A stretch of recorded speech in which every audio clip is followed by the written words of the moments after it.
రాష్ట్రానికి ఈశాన్యంలో ఉన్న ఇచ్చాపురం మనందరికీ తెలిసిందే. ఎక్కడి నుంచే మొత్తం ఏ రాజకీయ నాయకుడైనా సరే తమ యాత్రల్ని రాజకీయ యాత్రలు ప్రారంభించినా లేదంటే ఏదైనా శుభకార్యాలు ప్రారంభించినా సరే ఫస్ట్ కూడా ఇచ్చాపురం నుంచే ప్రారంభిస్తారు. ఇక్కడ దివంగత నేత ఎన్టీఆర్ కానీ, రాజశేఖర రెడ్డి కానీ, చంద్రబాబు నాయుడు కానీ, లేకపోతే పవన్ కళ్యాణ్ కానీ, చిరంజీవి కానీ ప్రతి ఒక్కరు కూడా ఇచ్చాపురం నుంచి కూడా తమ రాజకీయ యాత్రలు ప్రారంభించడం అనేది కూడా ఆనవాయితీ.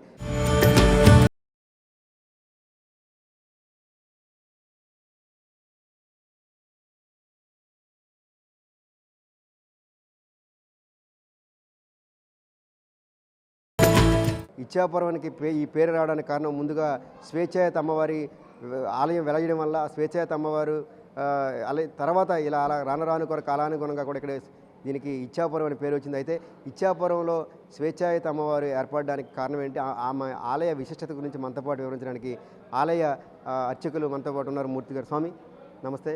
ఈ స్వామి స్వేచ్ఛాయుత అమ్మవారి తాలూకా విశిష్టత ఏంటి? ఓం శ్రీ స్వేచ్ఛావతే నమః.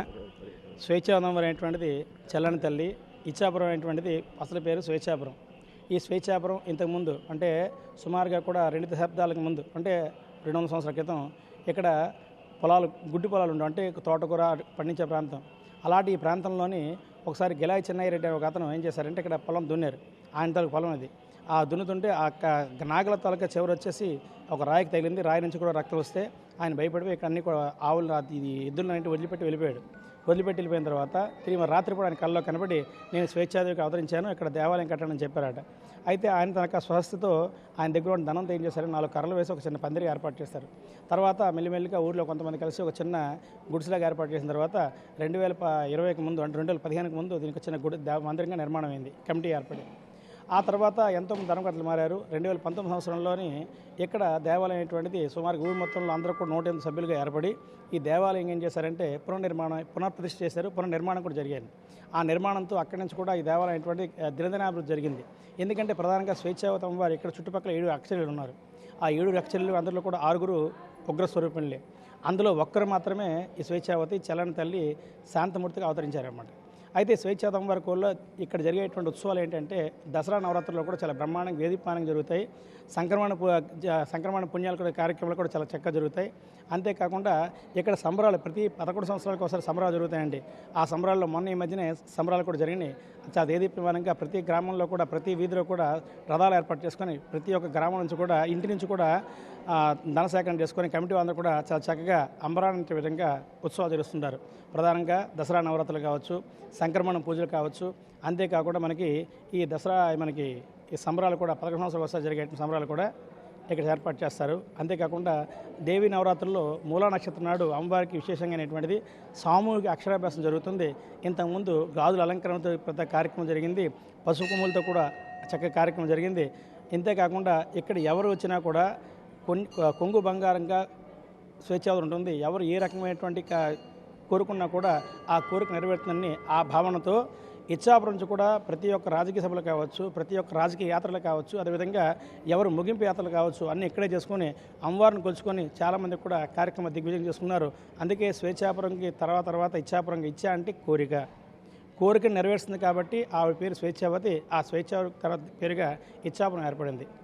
జై స్వేచ్ఛావతి. ఇప్పుడు ఇచ్చాపురంలో ఎందుకు ఇక్కడి నుంచే రాజకీయ నాయకులు తమ యాత్రలను ప్రారంభించడం కానీ ముగించడం చేస్తారు, కారణం ఏంటి? దానికి కారణం ఏంటంటే చెప్పారు కదండి, ఇచ్చావతి స్వేచ్ఛావతి కోరిన కోరికలు తీరుస్తుంది. అంతేకాకుండా ఆంధ్రప్రదేశ్ చెట్టు చివర ఈశాన్య మూలంగా ఉన్నటువంటి ప్రాంతం స్వేచ్ఛావతి. ఈ స్వేచ్ఛావతి వారు కోరిన కోరిక నెరవేరుస్తుందని చెప్పి అందులో వాళ్ళ యొక్క అభిప్రాయంలో భాగంగానే ఏం జరిగినా కూడా దిగ్విజయం జరుగుతుంది. ఉదాహరణకి మనకి చెప్పాలంటే చాలా రాజకీయ యాత్రలుగా ఇక్కడ జరిగినాయి. ఇక్కడ మనకి అదేవిధంగా జగన్మోహన్ రెడ్డి గారు వచ్చారు, షర్మిల గారు వచ్చారు, అదేవిధంగా చంద్రబాబు నాయుడు పాదయాత్ర చేసుకుని వచ్చారు, అదేవిధంగా మనకి లోకేష్ గారు కూడా వచ్చారు. ప్రతి ఒక్కరు కూడా ఇక్కడ సభ ఏర్పాటు జరిగింది. ఎందుకంటే ఇక్కడ జరిగితే ఖచ్చితంగా కూడా ఇక్కడి నుంచి ప్రారంభించినట్లయితే ఎటువంటి ఆటంకాలు లేకుండా దిగ్విజయంగా కూడా ఏదైనా కూడా జరుగుతుందని చెప్పి నమ్మకంతో మాత్రం వచ్చి ఇక్కడ చేస్తున్నారు. కాబట్టి అమ్మవారికి ఆ రకమైన ఆవిడ ఇక్కడ బలుడు కూడా ఎక్కువ కోరదండి ఆవిడ. ఎందుకంటే స్వేచ్ఛావతి చల్లని తల్లి, ఆవిడ కోరికలు తీర్చే ఆవిడ. అంతేగాని ఇక్కడ ప్రధాన ఉగ్ర స్వరూపం మాత్రం కాదు ఈవిడ. అంతే. ఎటువంటి పూజలు జరుగుతాయి అమ్మవారికి జనరల్గా? మనకి సాము కుంకుమలు జరిగిందండి, 1,00,000 కుంకుమ పూజ అయింది, సాముకు పసుపు కుంకుమ పూజ జరిగింది. ఇక్కడ అమ్మవారికి ప్రధానంగా నవరాత్రుల్లో ప్రతిరోజు ఉదయం తెల్లవారు 4 గంటలకి పంచామృత అభిషేకం జరుగుతుంది నవరాత్రుల్లో. ప్రతిరోజు కూడా అభిషేకం జరుగుతుంది. అంతేకాకుండా సామూహిక కుంకుమ పూజలు జరుగుతాయి. అదే ఇక్కడ అమ్మవారికి వివిధ రకాల అలంకారాలతో నవరాత్రి 9 రోజులు కూడా ఒక్కొక్క దాత ఏర్పాటు చేసుకొని కమిటీ వాళ్ళు దిగ్విజయంగా రోజు అన్నదానం చేసుకుంటూ సంక్రమణ కాలంలో కూడా అన్నదానం జరుగుతుందండి. అమ్మవారికి గాజు అలంకరణ కూడా జరిగింది, పశువుల అలంకరణ జరిగింది. ఇక్కడ సంక్రమణ పుణ్యకాలంలో సుమారుగా 2000 మంది పైగా భోజనాలు ఇక్కడ చేస్తారు. స్వేచ్ఛాయుత అమ్మవారికి ప్రధానమైన రోజు ఏ రోజు అండి? ఈ రోజు అంటే ఆవిడకి సంక్రమణ ఆవిడకి ఇష్టమైన రోజు. ఆవిడ ప్రధానంగా మంగళవారం నాడు ఇష్టం. ఆవిడకి మంగళవారం నాడు, శుక్రవారం నాడు కూడా అభిషేకం జరుగుతుందండి. కానీ మంగళవారం చుట్టుపక్కల గ్రామాలందరూ కూడా ఏం చేస్తారంటే చైత్ర శుద్ధ మనకి 2వ వారం ఇక్కడ పెద్ద ఎత్తున ప్రతి ఒక్కరు ఏం చేస్తారంటే వాళ్ళ ఇంట్లో జరిగేటువంటి ప్రతి పిండి వంటలు వచ్చి అమ్మవారికి పెడతారు. చైత్ర మంగళవారం అంటారు. చైత్ర మంగళవారం 2వ వారం ఏం చేస్తారంటే అమ్మవారికి ఎవరు ఏ ఇంట్లో కూడా అంటే మాంసం తిన్న వాళ్ళు వాళ్ళ ఇంట్లో పిత్తబరి దగ్గర నుంచి పెద్ద పెద్ద చేప వరకు కూడా, అదేవిధంగా శాకాహారం తిన్న వాళ్ళు వాళ్ళ ఇంట్లో తిన్న ప్రతి ఒక్క పిండి పదార్థం తెచ్చి అమ్మవారికి పెడతారు. చైత్ర శుద్ధ 2వ మంగళవారం నాడు. ఆ చైత్రమాసం చాలా గొప్పగా జరుగుతుంది. ఒక యాత్రలాగా ప్రతి మంగళవారం. అలాగే చైత్రమాసంలో ప్రతి వారం కూడా కొంతమందికి ఇక్కడ ఒరియా సాంప్రదాయం ఉంది, తెలుగు సాంప్రదాయం కూడా ఉంది.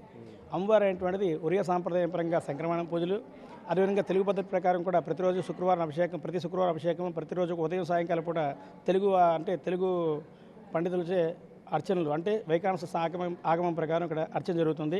శుక్రవారం అభిషేకం జరుగుతుంది. రోజు 2 పూటలు కూడా 3 పూటలు కూడా వైకానస ఆగమం ప్రకారం అర్చన జరుగుతుంది అమ్మవారికి. అంతేకాకుండా ఒరియా సాంప్రదాయం ప్రకారం సంక్రమణ పూజలు, అదేవిధంగా దసరా నవరాత్రుల పూజలు జరుగుతాయి. అంతేకాకుండా ఈ అమ్మవారికి మంగళవారం ప్రసిద్ధి. అంటే మన ఒరియా సాంప్రదాయం ప్రకారం మంగళవారం ప్రసిద్ధి కాబట్టి మంగళవారం నాడు ప్రతి ఒక్కరు కూడా చుట్టుపక్కల గ్రామాలందరూ కూడా ఇక్కడ వస్తుంటారు. అంతేకాకుండా దసరా నవరాత్రుల్లో చాలా విశేషమైనటువంటి అర్చనలు జరుగుతాయి.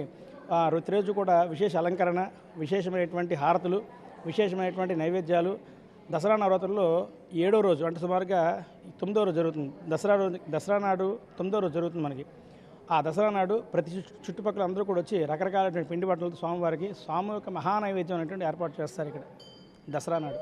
అదండి.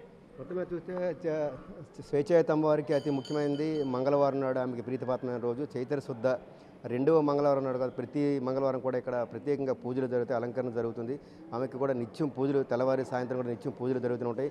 ఇక్కడ ఇచ్చాపురానికి, ఒరిస్సా రాష్ట్రానికి అతి చేరువలో 1 కిలోమీటర్కి ముందునే ఇక్కడ స్వేచ్ఛాయుత అమ్మవారి దేవాలయం ఉంటుంది. ప్రతి నిత్యం కూడా ఇక్కడ ఇక్కడ తెలుగు సాంప్రదాయం, మరోవైపు ఒరిస్సా సాంప్రదాయాల్లో కూడా నిత్యం పూజలు జరుగుతూనే ఉంటాయని కూడా అర్చకులు చెప్తున్నారు. మొత్తమే చూస్తే 200 ఏళ్ల చరిత్ర కలిగిన స్వేచ్ఛాయుత అమ్మవారు, చల్లని అంటే ఏ కోరికలు తీర్చుకున్నా సరే, అడిగినా సరే తీర్చే అమ్మవారు, ఎటువంటి జంతు బలులు కూడా కోరని స్వచ్ఛమైన అమ్మవారిని కూడా అర్చకులు చెప్తున్నారు. ఇక్కడ ఎవరైనా కోరికలు కోరుకుంటే ఖచ్చితంగా నెరవేరుతాయని కూడా ఒక భక్తులకు నమ్మకం. అందుకే రాజకీయ నాయకుల నుంచి సాధారణ భక్తుల వరకు కూడా ఇక్కడ వచ్చి తమ కోరికలను అంటే దేవుడి ముందు పెట్టి కూడా పూజలు చేసుకోవడం వల్ల ఎటువంటి కోరికలు నెరవేరుతుంది అనేది కూడా భక్తుల విశ్వాసం. Video journalist Nagarajarao, big TV news, Ichchapuram, Srikakulam జిల్లా.